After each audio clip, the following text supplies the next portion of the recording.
To create a restaurant-quality chicken biryani at home, aim for two specific textures: deeply spiced, tender meat and perfectly distinct, fluffy grains of rice.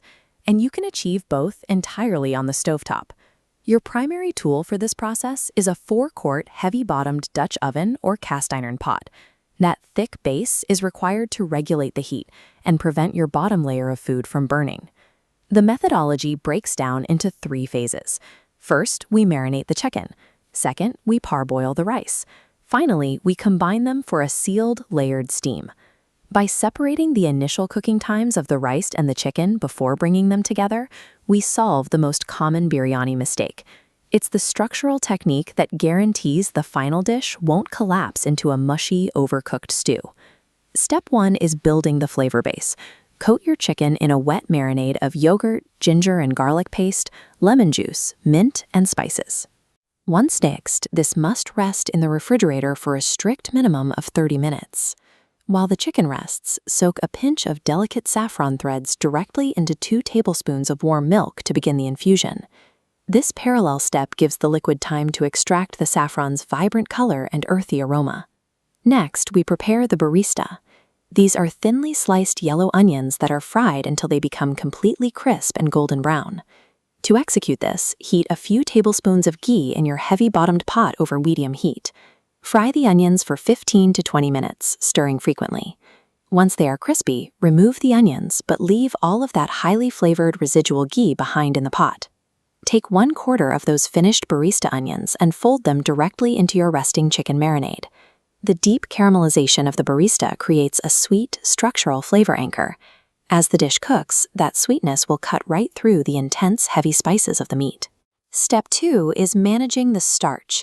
Rinse your extra long grain basmati rice in cold water until it runs clear to remove the surface starch.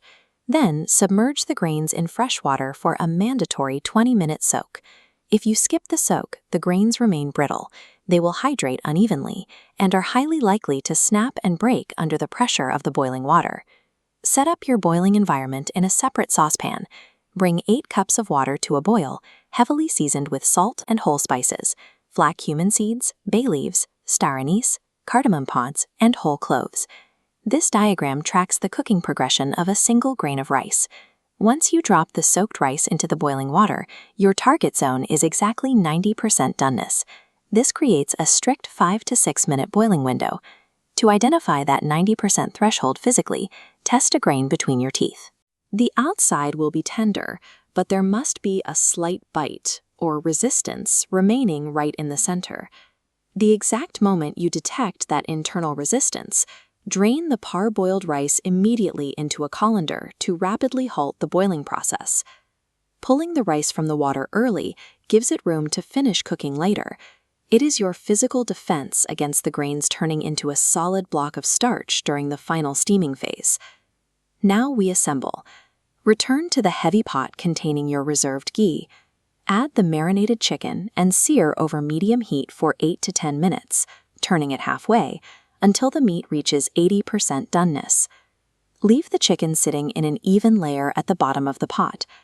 Gently spread your drained, parboiled rice directly over the meat to form a second distinct layer. Next, apply your surface garnishes. Drizzle the saffron-infused milk evenly across the rice, add a touch of extra ghee, and scatter the remaining crispy barista over the top. This brings us to the dum cooking phase. Dum is a traditional method of cooking utilizing highly pressurized, trapped steam.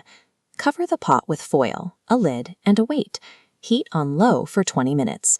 Bottom heat converts chicken moisture into steam, forcing it upward through the rice. Finally, turn heat off for a 10-minute rest. Trapped steam absorbs completely as pressure equalizes. This sealed environment acts as an oven within an oven. It forces the aromatic steam to finish cooking that remaining 10% of the rice and the final 20% of the chicken simultaneously, all without applying direct burning heat. When the resting time is up, carefully remove the weight, the lid, and the foil. Keep your hands and face clear to avoid the sudden release of built-up scalding steam. Before you touch the food, allow the pot to sit uncovered for exactly 5 minutes.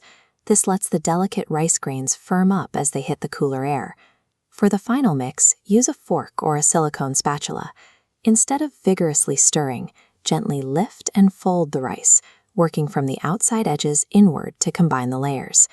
This patience during the cooling process and the gentle physical handling at the very end protect your work.